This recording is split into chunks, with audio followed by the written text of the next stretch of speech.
Diversity. We'll try again.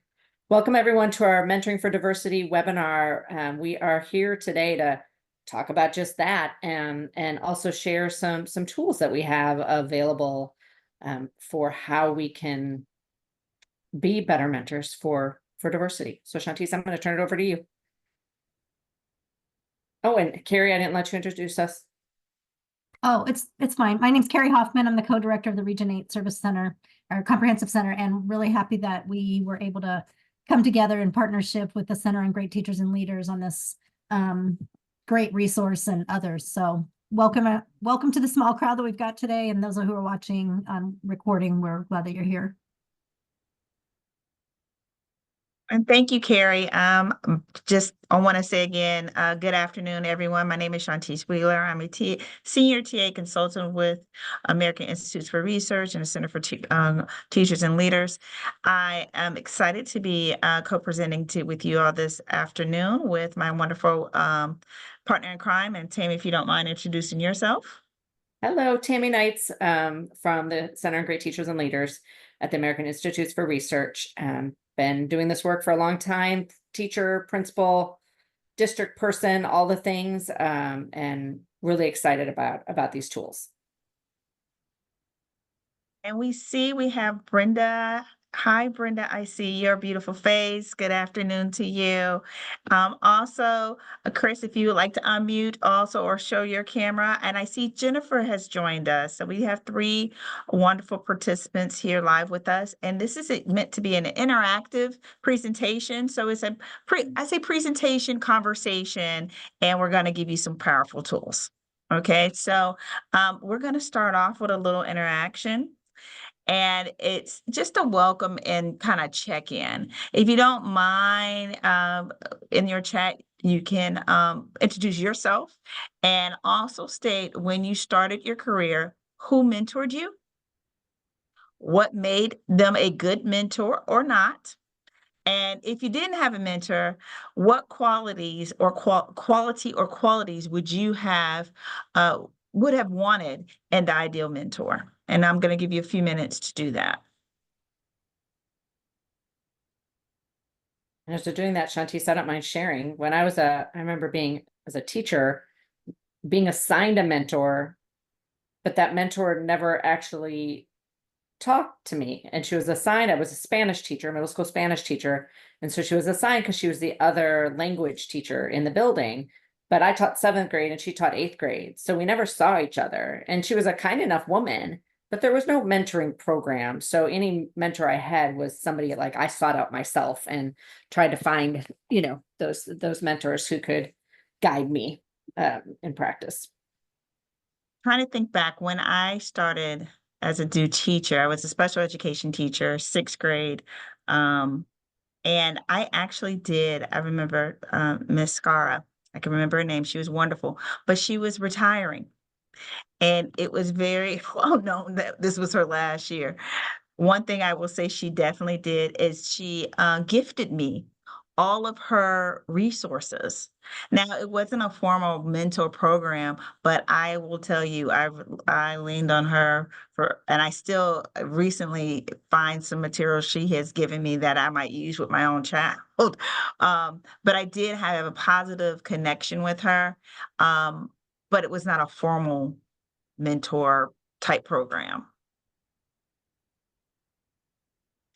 And just looking at the chat, Harry, you shared that you started your career in 1991 and as an English and reading teacher in Texas. Oh, wow. You had 2 mentors? How was that? I taught English in the morning and I taught reading in the afternoon. The English teacher hated me. And the reading teacher we were great buddies, but it wasn't really mentoring.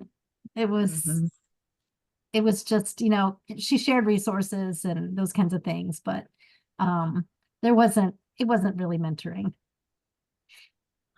Yeah, and I guess Brenda, the same thing. You had some coworkers that had more experience that took you under your wings, but it wasn't a form of mentorship.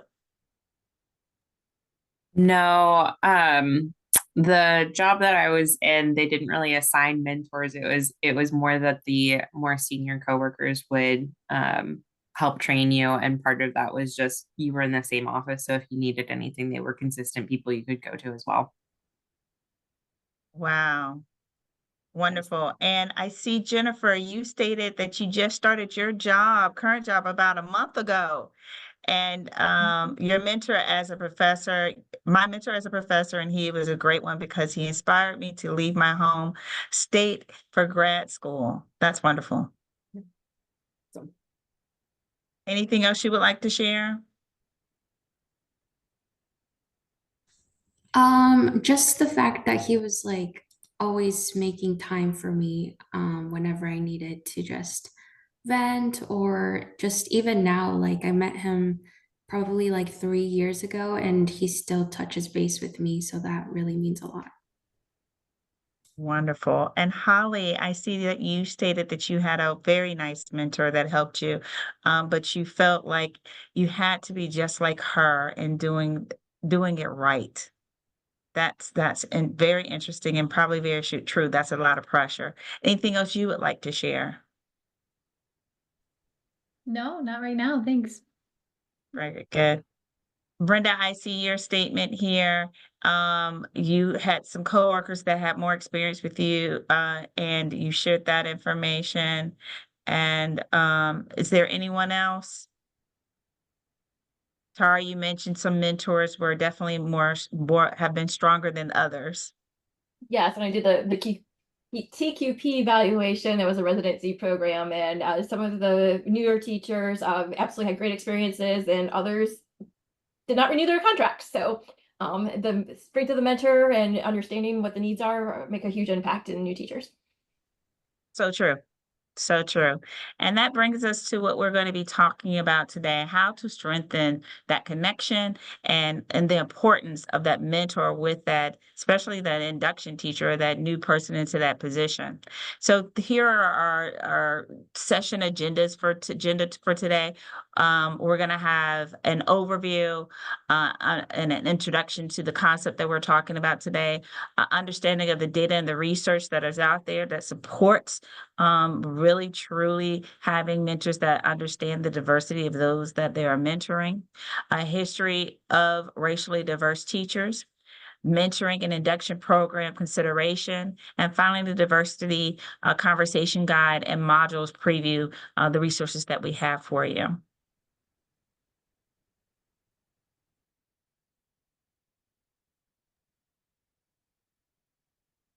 And I'm sorry, for some odd reason, my computer keeps getting stuck. All right, here are our objectives for our session today. First, to understand the importance of racially diverse teachers, to understand some of the challenges that new racially diverse teachers face, explore culturally responsive mentoring in practice, and learn about strategies and resources for culturally responsive mentoring. And one thing that's very important for us to do is to have a common understanding of these two vocabulary words that's on this page. First is mentoring. Mentoring is this context referring to a relationship between the beginning or an incoming teacher and an experienced educator. And culturally responsive mentoring is a approach that tailors mentoring practices to acknowledge and respect the diverse cultural backgrounds and identities of both mentors, and that's very important. It says both mentors and mentees, fostering an inclusive and effective mentoring relationship. next one. Go ahead, Shantice, go to the next one. So essentially what we're here to share are a couple of tools that we've created over the years in partnership with the Comprehensive Center. One was a mentoring for diversity, so essentially toolkit on fostering conversations, which we'll share with you. And then from that, what we realized is, like, if you just took this toolkit on its own, some mentors may not know what to do with it exactly. So we ended up creating some asynchronous modules to help sort of back up a little bit and do some of that self-work that we think is really important that you need to do to be able to then have a positive relationship. So what you'll see here is a lot of well, many of the activities, not all of them, but some of the activities that are in those modules and guides to kind of give you a taste of what those are, in hopes that you'll use those modules either for yourselves, or sharing with other mentors that you know, or folks that are training mentors, especially, in thinking about how we can do this well. And of course, sometimes, we have to start with the research and the history. So when we look at this, we look about our workforce, and this probably isn't a surprise to anybody, but we are not representative of the students that we're serving. So you can see here the parities and the gaps in between what we're doing, and we can go to the next one. But we know that having racially diverse teachers benefits all students. So there's listed on the screen 4 primary things that have happened: raising teachers' expectations of students' abilities and success, offering more inclusive, relevant content and instruction, providing a valuable role model, and creating the opportunity for developing empathy and tolerance for people of other backgrounds. So we know that this benefits, and the research proves this. So we can go to the next one. And go to the next one too. We have a list that I hopefully will think is helpful for you, because I know that in some communities, some states right now, you have to kind of back up why you're saying something is important with the research and data behind it. So we put this slide in because we want you to be able to have this data just kind of at your fingertips. Especially for folks who maybe still don't believe it. I live in North Carolina now, and I was talking to a friend of mine, and they said, well, it's really just class, it's not race, that's what's happening. I'm like, no, that's not true. And actually, here's the data to back that when you have a same race instructor, students are more likely to pass the class, more likely to earn a good grade, and less likely to drop out. Students of color are 39% less likely to drop out of high school when they have a same race teacher in elementary school. So there's all these studies that show how great it is and how impactful it is to have a teacher from your own background. Now, in here, we're not saying that white teachers cannot make a positive impact, not at all. But we also highly believe that the white teachers in spaces need to be culturally sustaining educators. And do the work for themselves so that they are culturally sustaining educators. The other thing I just want to point out here, because you're going to notice some change in language throughout. So we have spent, a lot of time dedicated to being responsive to the field around language in terms of categorizing groups. So in most cases, you'll see Black with a capital B,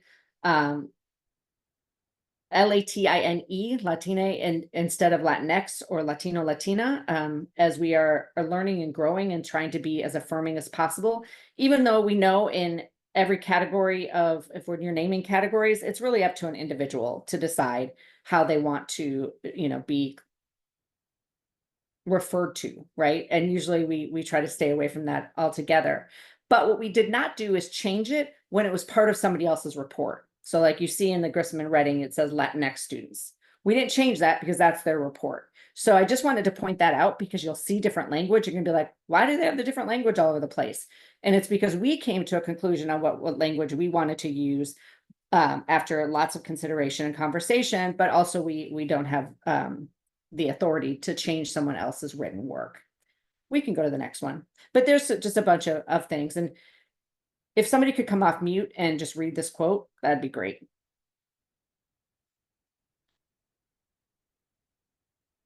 I'll call on somebody too.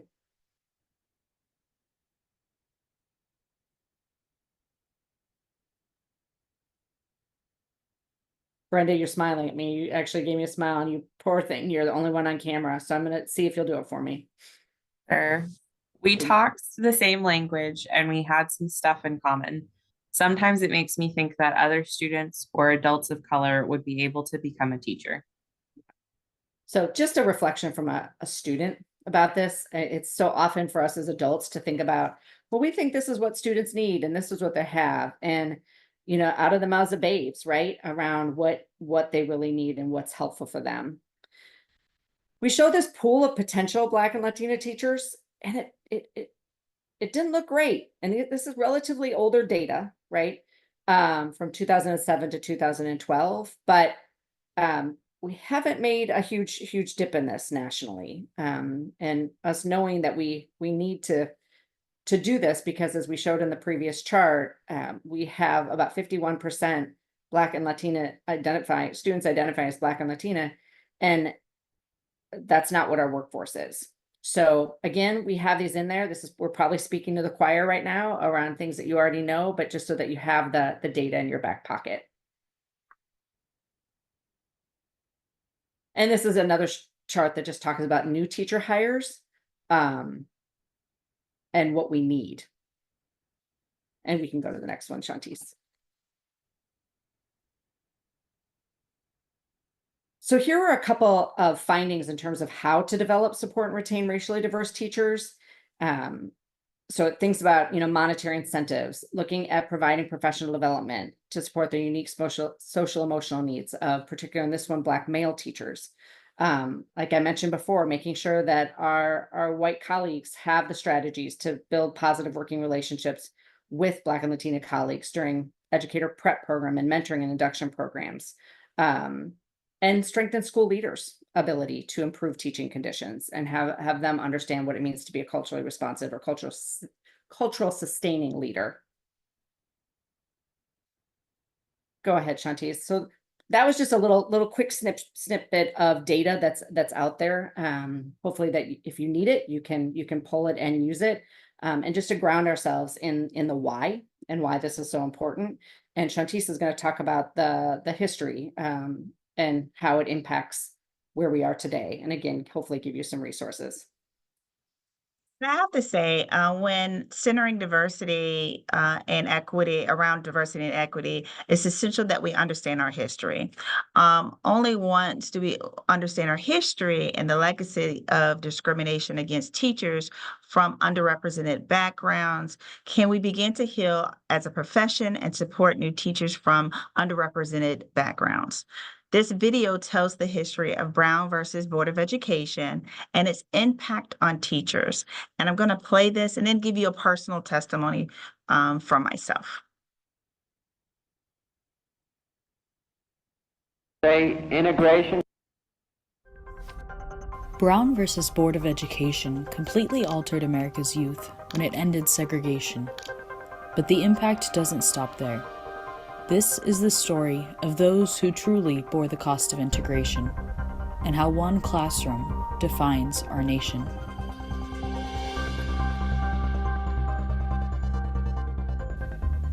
It was 1951 in Topeka, the capital of Kansas. Oliver and Leola Brown were raising 3 daughters in a North Topeka neighborhood. Oliver's oldest daughter, Linda, was attending a black school called Monroe. To get there, Linda walked 7 blocks, crossed a busy road, then got on a bus. As 3rd grade approached, Oliver decided with the help of the local NAACP chapter that he would take his daughter to the white school, Sumner, that was 4 blocks away. They were turned away by the principal. And I remember the day he took me over to Sumner and holding hands with him, and I remember his grip was much firmer than, going home. I could tell something was bothering me, The NAACP chapter sued the school board. The case was eventually bundled with 4 other similar cases across the country and tried in front of the Supreme Court. In the final unanimous decision, Chief Justice Earl Warren famously writes, "Separate educational facilities are inherently unequal." And this is where the majority of history lessons across the U.S. end. A victory. They are the youth of America. They're all equal in the eyes of their country. In planning for public education, Americans have sought to give every youngster equal opportunity. But not everybody was celebrating the decision. 65% of black parents in Topeka with junior high students indicated that they preferred all black schools. The Brown family had no problem with the black school that Linda was attending besides distance. In fact, they loved Monroe. The black school was a very good school. We don't have any qualms about our schools. They were very good schools. We had quality teachers, but then it wasn't a matter of being a quality school. It was a matter of having to go so far to school, and there was a school in our neighborhood 4 blocks away. The Browns were fighting based on principle. The denial of Linda's attendance should not be based on the color of her skin. While Black children across America were coping with abrupt changes, there was another population that was completely left out: teachers. The majority opinion focused solely on children. Black teachers were left with no employment guarantee despite their success at all Black schools, many of which closed after the ruling, as school systems across the country kept the white schools instead. Just east of Topeka, a small town in Missouri called Moberly closed their one Black school, Lincoln, after the Brown v. Board decision. The Moberly School Board fired all 11 of its Black teachers, whereas 121 white teachers were retained. 7 of those teachers decided to sue the school board. One teacher in particular, Mary Ella Timoney, formerly Mary Ella Hicks, had a PhD, fantastic ratings, involved in the community, and was obviously qualified. Yet she was fired instead of white teachers that only had provisional certificates. The court says, intangible factors such as personality, character, disposition, industry, and adaptability vitally affect the work of any teacher. We concede that the result is unusual and somewhat startling. In the usual situation, considering the number of applicants involved, one would suppose that a fair application of standards would result in the reemployment of some of the Negro teachers. The teachers lost the case in the appeal, and many left Moberly. Almost every case involving Black educators was dismissed on the basis of the Moberly ruling. This trend was an epidemic across the country after Brown v. Board, especially in the South. More than 40,000 Black educators lost their jobs during this time. Over $240 million were lost in teacher salaries in just 1 year as a result of the mass terminations. Prior to Brown, in the 17 states that had segregated school systems, 35 to 50% of the teaching force was Black. 1 year after Brown, this is what the Black population of cities looked like compared to the amount of Black teachers. Those Black teachers that remained on staff found that their job became even more difficult. I say integration can be reversed, it can be stopped anywhere, provided an attack is made at every single level. White parents often assumed Black teachers were less qualified than white teachers, though they held college degrees at nearly equal rates. In many districts, Black teachers who registered to vote were immediately fired. Some were forced to use student restrooms, and the backlash from parents in white communities drove many teachers out before they were fired. Our teachers have been called names of all kinds, and they have made it a point within the last few weeks to do anything they could to make it difficult for the teachers. Black students who wanted to make a difference and enjoyed learning suddenly began to see fewer and fewer teachers that looked like them. In a 10-year period, the number of Black students who chose education as a major declined by 66%.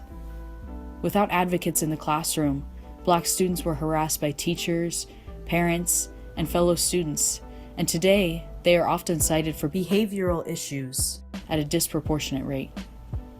If we compare the lives of 2 students, one Black and one white today, with similar math and reading scores in elementary school and similar home situations, that white student is still more than 2 times as likely to be selected for gifted programs in schools than the Black student is. Black students are selected 3 times more often for those gifted programs in classrooms with Black teachers than with non-Black teachers. When Black students are recognized by authority figures, they are more likely to be viewed as capable of success and more likely to graduate from high school and aim for college. Today, Black students represent 15% of the student population, but only 7% of teachers are Black. Sumner was the school Linda Brown was permitted to attend after the Brown v. Board ruling. These photos were taken over the course of 5 years, and by 1955, the students were integrated, but those who truly bore the cost of integration, Black teachers, were left out of the picture.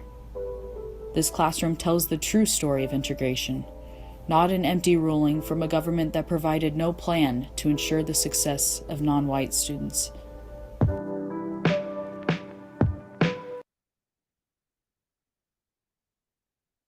And just listening to that, and just to tell you a little bit of my history before going into education, um, I just told my parents that I wanted to either be a child psychologist or an educator once I was in college. And my mother then shared with me that my great grandmother was a teacher. She was one of those teachers that was released or let go during this time. And they had a long conversation with me about reconsidering my education path, right? My career path. Um, Mainly because the fear and also wanting to support, thinking about how much money I would be making and also the difficulties that I could face. And that is a common fear from several families that I know that might have had educators or history of those that were educators that were might have been their grandparents or their great grandparents from cultures like mine. And just knowing that brings speaks to volumes to what we're facing today, looking at the data as far as the number of Black or African American teachers or people going into our field. So I do have a question for you, and it's a poll. And Tammy, if you could bring up the poll. If you all do not mind, on a scale of 0 to 4, I want you to rate these two questions. How well do you know the history of racially marked integration in your community? That being the first question. And how well do you know what policies, legislation, et cetera, impacted integration and segregation in your community? Be mindful, this is not a gotcha. This is not meant to discourage. It's meant to encourage us to understand and learn about our history and how the past has shaped our current context.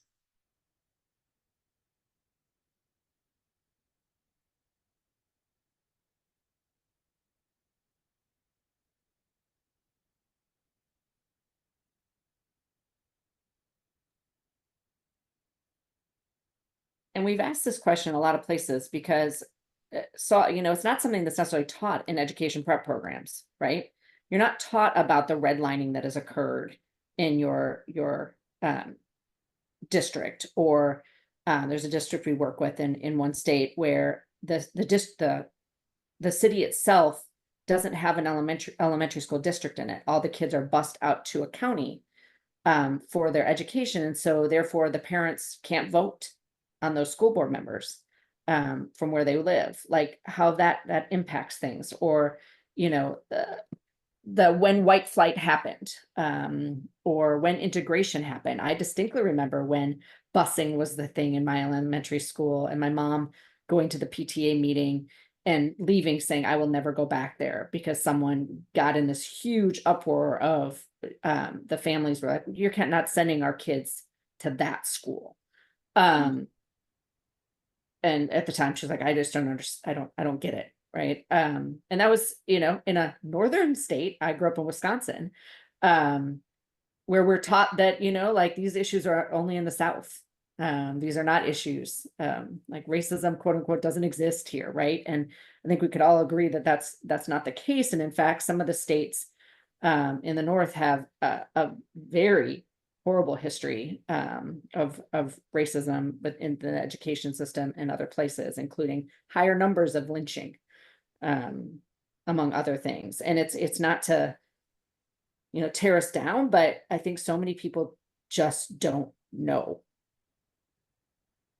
So it looks like we've got, Shantice, I'm interrupting, on a scale of 1 to 3, we got folks who are saying 3, like, yep, they know pretty well. And folks are like, you know what? I could probably learn some more. And we just encourage you to do so, right? Because there's I was just always say something. Mainly in order to support mentoring, induction, recruitment, and sometimes perception is reality. and dealing with those perceptions or that misinformation is important in order to build the positive cultures that we're looking forward to building for our future, right? For our profession. All right. Am I still sharing my screen, the PowerPoint? You are. Okay, perfect.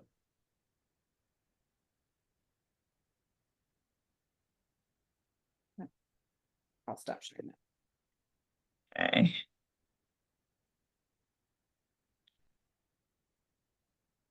So now we're going to look at some of the challenges that racially diverse teachers have expressed having. One being difficulty in being in cultures that are harmful, a harmful school culture. They feel unappreciated, lack of agency or an autonomy, unfavorable teaching conditions, higher financial costs. That brings on that negative feeling towards the profession by some of those teachers. But if you look at these challenges, I would say these challenges are connected to everyone, especially for those that are new teachers. That is important for us to look at how these areas and our districts are structured and to support these areas, but also support the teachers that are culturally diverse and understanding what their specific needs are. Well, how do we do that? There's some 5 solutions that have been recommended. 1, make school environment culturally and racially affirming. Foster strong relationships, provide a space to be authentic, for them to be their authentic selves as a mentor and a mentee. Invest in teaching. Invest in your teachers. Prioritize the hiring, placement, and retention of racially diverse teachers. In order to do that, we have to understand our history and understanding paths and building blocks that are needed in order to make sure that culture is inviting for those individuals that we want to bring into our profession.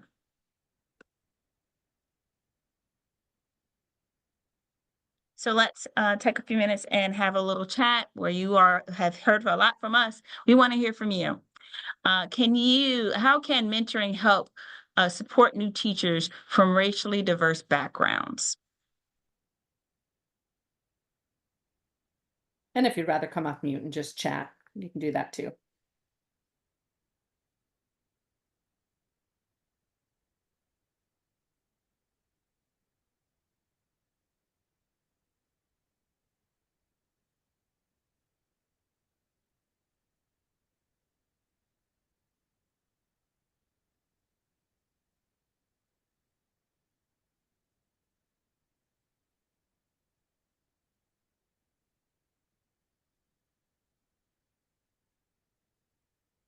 I'll give you all a few minutes if you're putting in the chat or if you would like to come off mute to answer that question. How can mentoring help support new teachers from racially diverse backgrounds?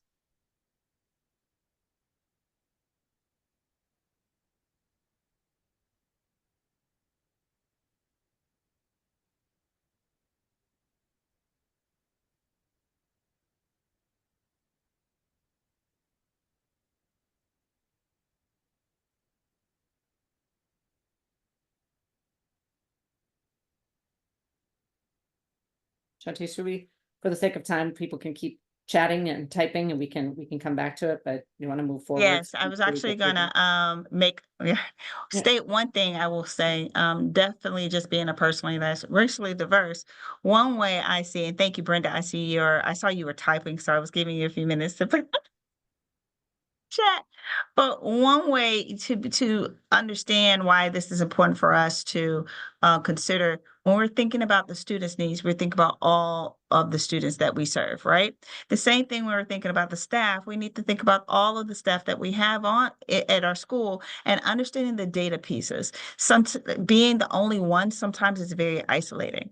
And one thing that is very important to understand, mentoring can support break down those barriers of isolation and make them feel that this is their home, this is their workplace, this is a place that they're wanted and needed, right? So that's one thing that I feel that mentoring can help support new teachers from racially diverse backgrounds. Brenda, you provided in the chat, provide community. Yes. And learn from the experience of other similar backgrounds. True. But sometimes it's okay to say, I might not have a similar background as you, but I'm going to learn and you're part of our community and that makes us rich. All right. I love that. So thank you so much. And I'm going to go ahead and move us along to the next. What supports retain beginning teachers? A comprehensive, coherent, and sustainable induction program. And we know this. This is not something new and not something more, but we have to look at our induction programs to see truly, are we considering all these, when we say all of the needs of the teachers that we have presently in our staff, ongoing opportunities to interact with and learn from peers, support from administrators and veteran teachers, and assign a mentor during the first years of teaching. Right? Not rocket science, not something new, but that's something that we must be deliberate in doing and understanding that there's unique needs and conversations that might need to be had. One way is to be culturally responsive in our mentoring. So truly, let's talk about that. The real talk for teaching. I think is this your section? Have I kept going? Nope, go ahead. Keep going. Okay. Real talk for teacher mentors. What can I do? Culture humility is a lifelong process of self-reflection and self-critique. Sometimes we can be too critical. One thing that a person mentioned before, that they had a mentor and they felt like they had to be just like that person. That's a lot of pressure, right? And whereby individuals not only learn about others' culture, but one starts with examination of here's our own beliefs and cultural identities. Remember the definition, it's about the mentor and mentee's cultural identity. Cultural humility involves these strategies: reflecting on your own biases impact the way you treat and understand others, and developing partnerships with people and groups who advocate for others, working to fix power imbalances.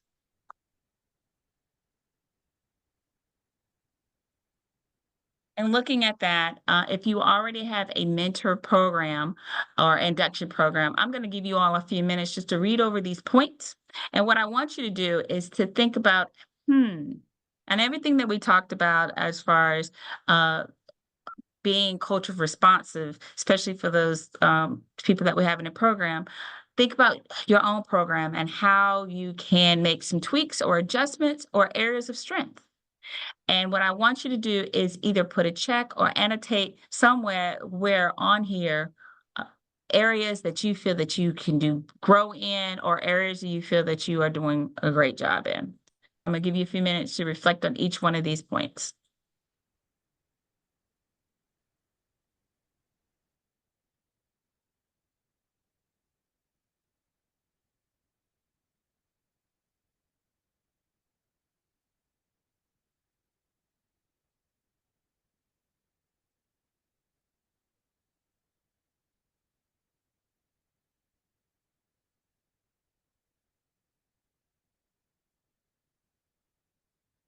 And if annotating is not your thing, you know, feel free to throw in the chat. You can number them up and say, you know what, we do this really well. 1, 2, 4 and 5, and we could use some support on 3 and 6.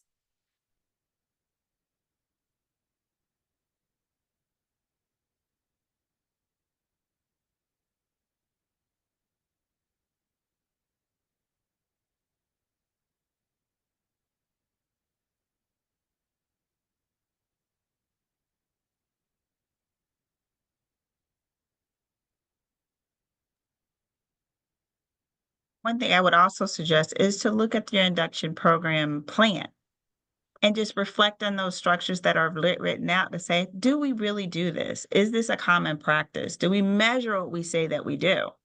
And it might not be a situation you're able to rate it right now or say yes or no. It might be something that you want to take back and say, hey, I'm going to use this slide to be reflective as I look back to make some adjustments to our induction and mentoring program.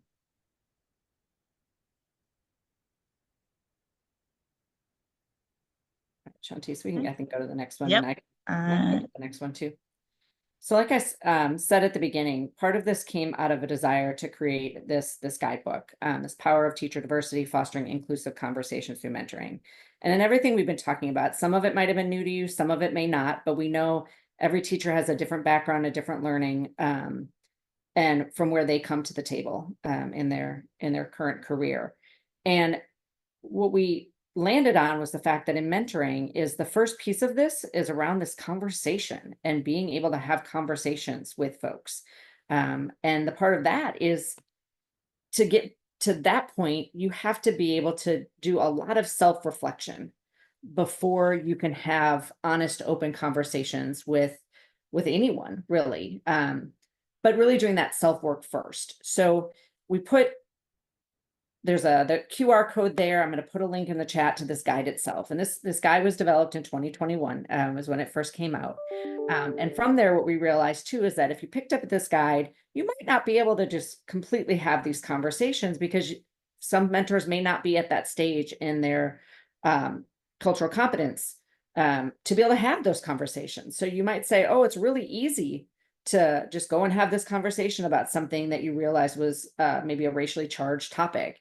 And to do that, you have to be really, really comfortable in your own skin first, right?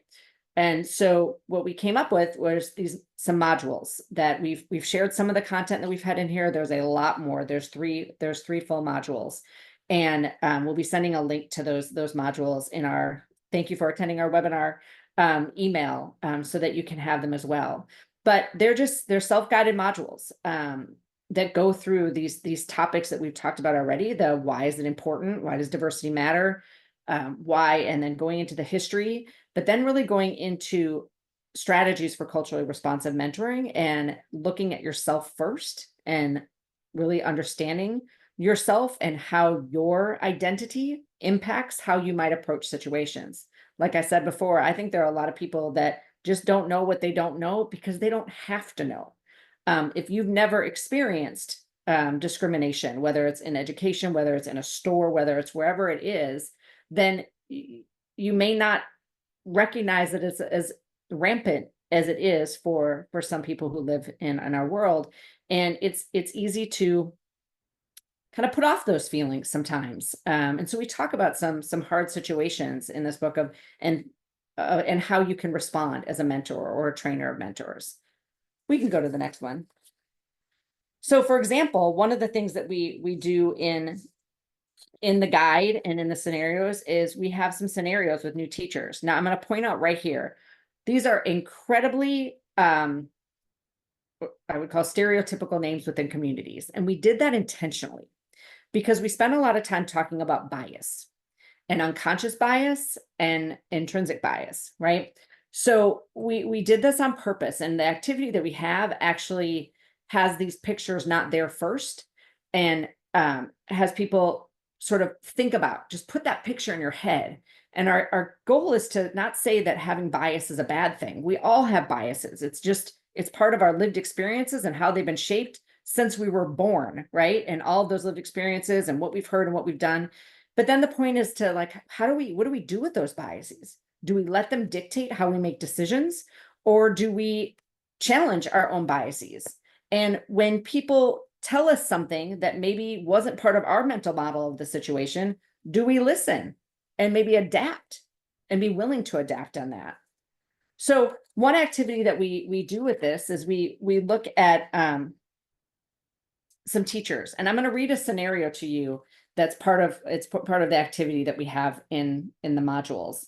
A scenario that could happen at a school. And so we want you to think about how each of these new teachers may be feeling about that scenario.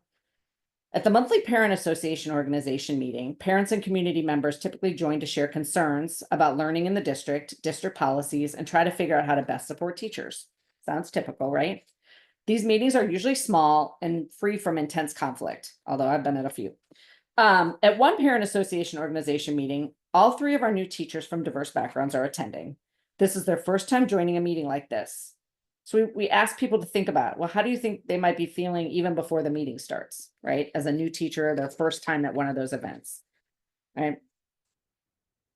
Oops, and I'm losing my notes. 1 second. About 30 minutes into the meeting, the board opens up the floor to comments and questions from parents and community members. One parent from the district stands up. They look very angry.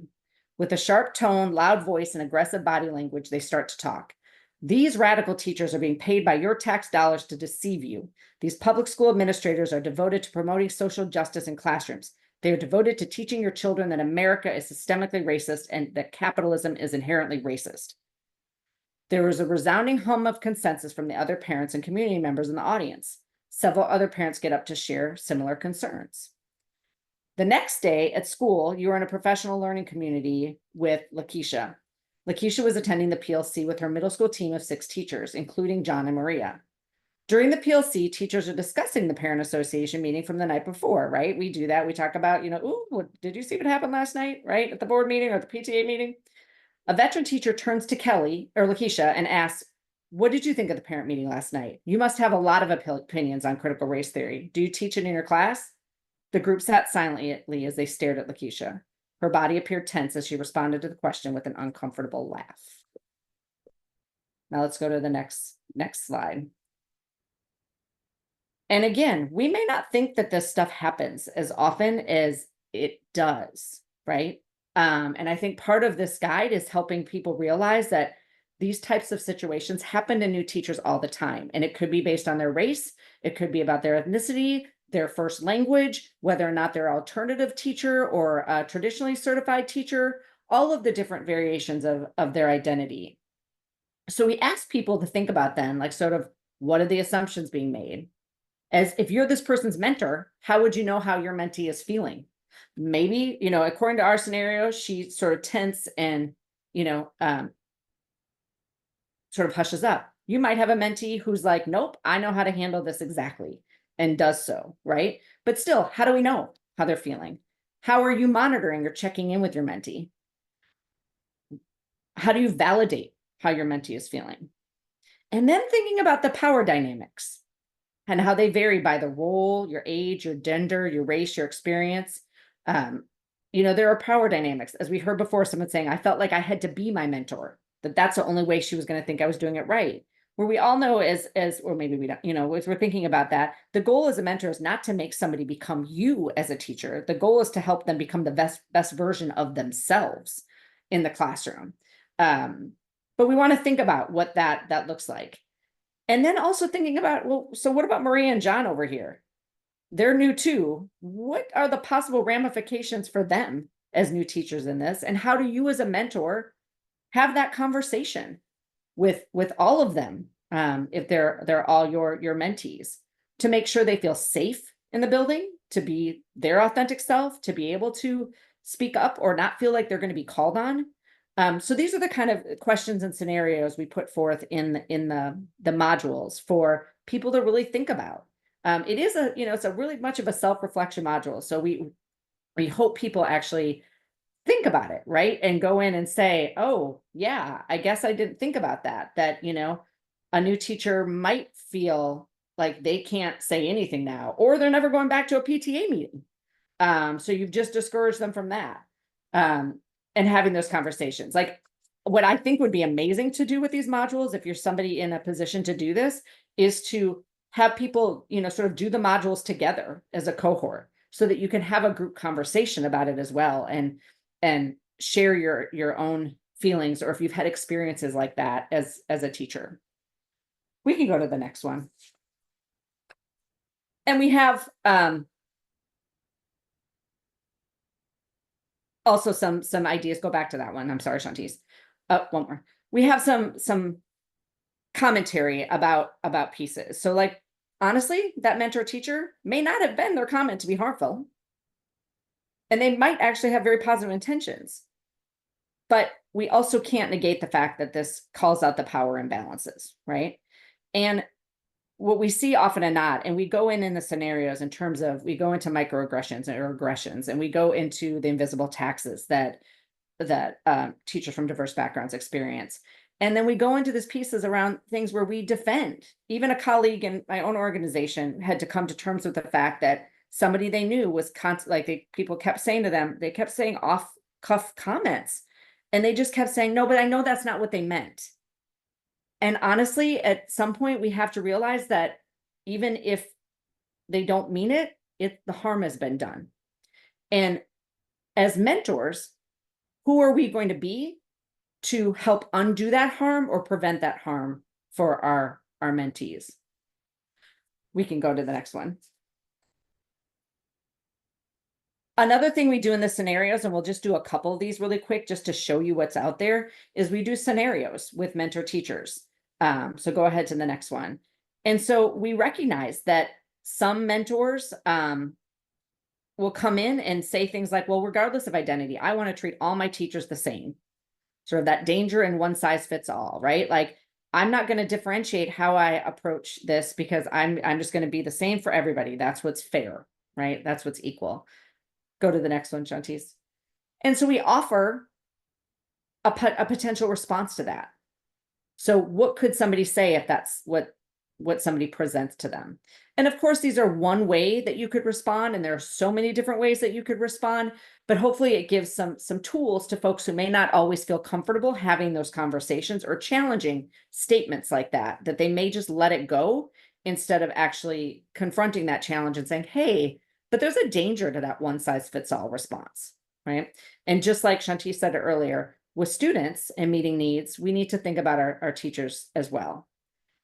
Here's another one that we talked about earlier a little bit too. How can I mentor someone with a background different from mine? I'm worried about falling into the common patterns of well-meaning white people.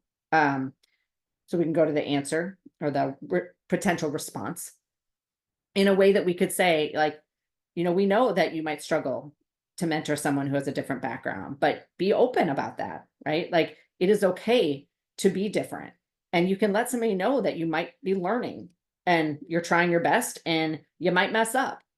And this is your intention to grow as a person, and that you will continue to do your own homework and becoming more culturally responsive so that you can have a solid relationship with someone you're mentoring. One of my favorites, my teachers use deficit language about students and families. How often have we seen this? I don't know, people can give a thumbs up, but I've definitely worked with teachers who say a lot of negative things about students and families and a lot of generalizations. And just working with my own daughter, teacher, who shared with me kind of off cuff, like, my daughter's biracial, black, white. She's like, your daughter's not wrong when she's coming home to you and telling you that the teacher is treating her a certain way. And had to kind of tell me that on the side cuff, because as a former educator, I'm like, I want to support teachers. I want to back them up, but also I will not do it at the cost of my own daughter's mental health and education when you're using deficit language about her, right? So we just offer some prompts for people to use. So questions that they can use, statements, just, I'm curious about what you mean, or tell me more. And the last one we have as an example is just all the teachers I mentor are white. And so then I'm absolved for having to do any of this work, right? But we can go to the next one. And of course the answer is nope. This isn't just about race, right? A lot of the things that we focused on were about race, because when we look at our country and the history of what populations have been most marginalized, there's usually there's a strong racial marginalization that's happened in our country. But culturally responsive isn't just about race, and that every teacher has their own uniqueness and has their own identity. And like we shared before, it could be about their ethnicity, their first language, whether or not they were a teacher that came through an alt prep program, LGBTQ plus community. Like, all of the things that are there are important for us to understand and take a look at ourselves first and our own biases, so that when we come to serving our new teachers as mentors, we are there to actually say, you know what, like, I'm here in a learning state first. I will challenge my own biases. I will listen and uplift your voice as your experience and your authentic experience, and help you feel safe and wanted and be successful, in our school. So we've done this a little bit before, and we only have about 5 minutes, but just curious if you can come off mute or throw in the chat, like, what's a strength that you guys have in your district or your state? We didn't do roles. We just jumped in to mentoring. But what are some of the strengths that you have in terms of culturally competent or culture sustaining mentoring? And what's a challenge that you have?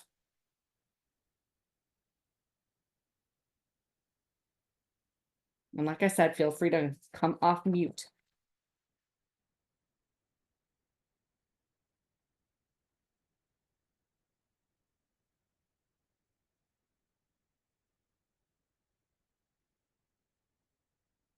Brenda's typing.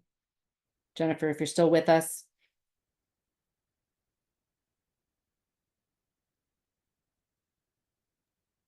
I'll go ahead and unmute rather than. Thank you. And Jennifer, I see Jennifer's put in the chat, mentoring and induction grant, areas for improvement, more trainings like this as what we could possibly need, but that they have a grant for it. Yeah. Similarly, I'm working with a grant for a teacher education program.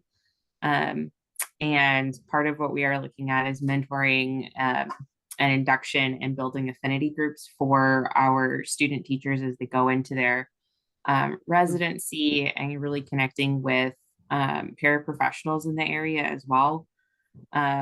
Because we see, especially in our area, that we have a lot of paraprofessionals who are culturally diverse, even though the teachers in the classroom may not be. So really trying to encourage them to move towards becoming educators as well.